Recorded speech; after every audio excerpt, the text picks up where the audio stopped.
The next morning, Samus wasn't sure where she was. Then she remembered that she was at Ridley's house. Then she noticed that she was in Ridley's bed. I wonder how big Ridley's bed is. Then she noticed that she was naked.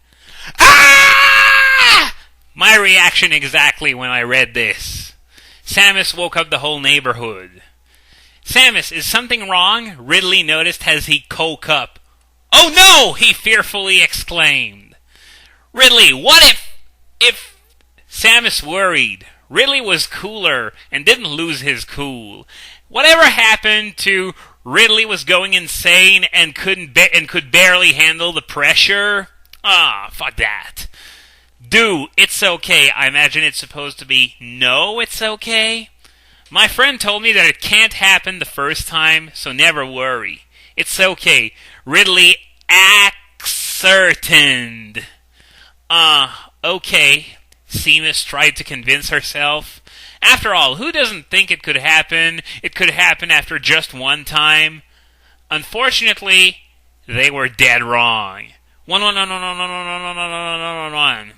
It had been some weeks and Samus was at Helen's house. Well, at least they let a few weeks pass, because knowing this fanfiction, I wouldn't have been surprised at all if it was the next day, which would have made no sense at all considering what's about to happen. So, yeah, at least a little bit of real-life logic there. Hey! I take what I can get. It's not often that this fanfiction is coherent in anything. Mandy and 111 Samus Ridley Forever 2006 were there too. It was the morning, and Samus was feeling a little sick. The problem was, everyone else was healthy in her friends and family, so it wasn't likely the cold or the cholera. Something was up, and Helen was about ready to explode. Samus, I think we have an emergency, Helen imploded. So, did she explode, or did she implode? Fuck this! Fuck this thing. Okay, calm down, Mandy controlled.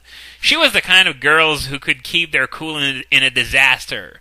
Samus, we are all worried, but there's only one way to... Oh, be sure, implied Mandy. Samus looked at her feet. But where do I get one of those? Samus speculated. 111 Samus Ridley Forever 2006 broke the silence. I have one, 111 Samus Ridley Forever 2006 made known.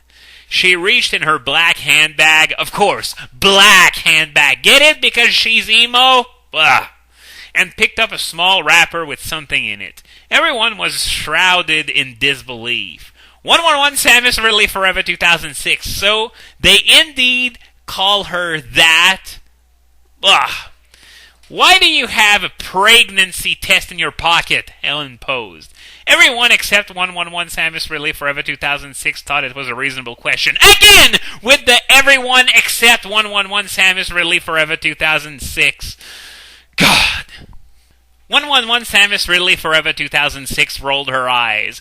Dude, I have a life, you know, 111 Samus Ridley Forever 2006 controversially declared. Okay, two things. One, she just called Helen a dude. And two, I have a life, you know, for having a pregnancy test in your pocket or in your handbag or whatever. Once again, the pregnancy test was in the handbag, then in the pocket, then... But that's not the point. The point is the idea 111 Samus Ridley Forever 2006 has of having a life is being a slutty whore and not using any protection.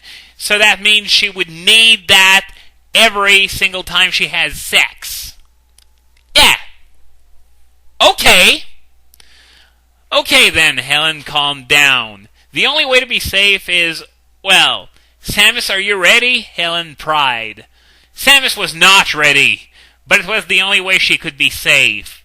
That was pretty much what I thought as I was starting to read this, and it's almost over. I can feel it! Okay, Samus decided. It's time. One. Samus was in Helen's bathroom.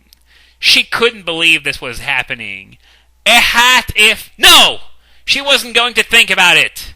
Samus tried to calm down, but it was too hard. Only 2 minutes. 1 minute. Samus held her breath and took a look. Oh. Oh no. No, no, no, no, no, Samus distrusted. Say it ain't so. As it turns out, the pregnancy test didn't come out with positive or negative or whatever. It came up with this fanfiction, and Samus is just outraged at what's happening. At least this is what would happen if I wrote this thing, because, God. It's almost over, let's just move on. One. Somewhere in the town, a phone was ringing.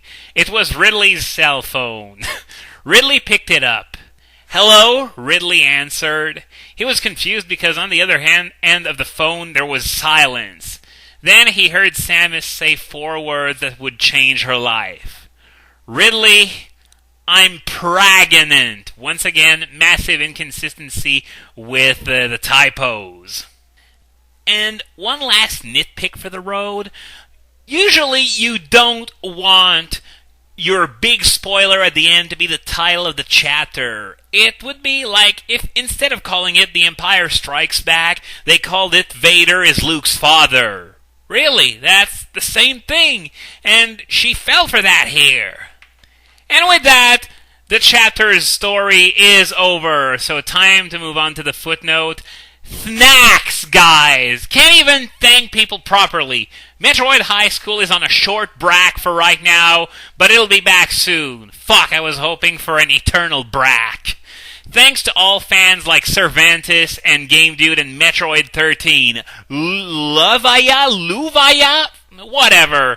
Also remember that Cervantes name, because it's gonna show up later on, further highlighting yet another reason why this fanfiction sucks monkey fuck. 111 Samus Ridley Forever 2006. P.S.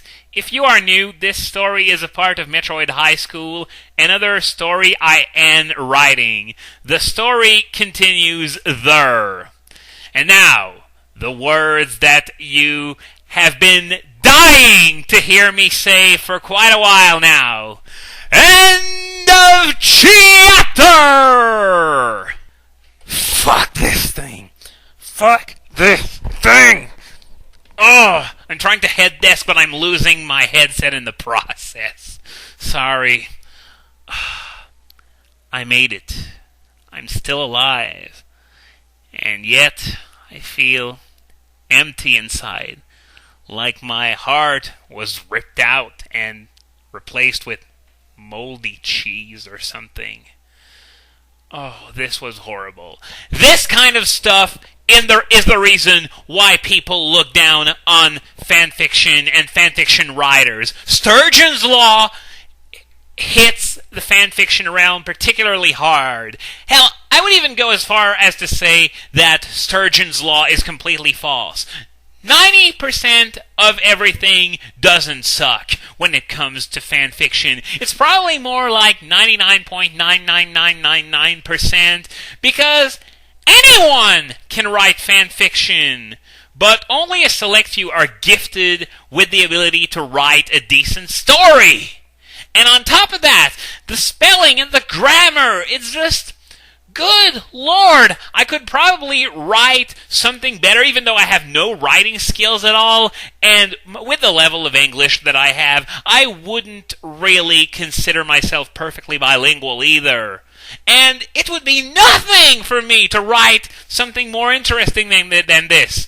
But, of course, I'm not even going to try because it's just going to end poorly one way or the... Sorry about that, one way or the other. But, God... At least this chapter is done. This was the worst. It's all going... I would like to say it's going to be better from here on out. But Chapter 4, believe it or not, gives this thing a run for its money.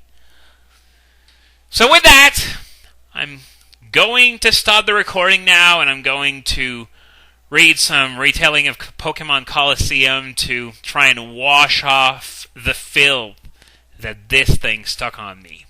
See you next time.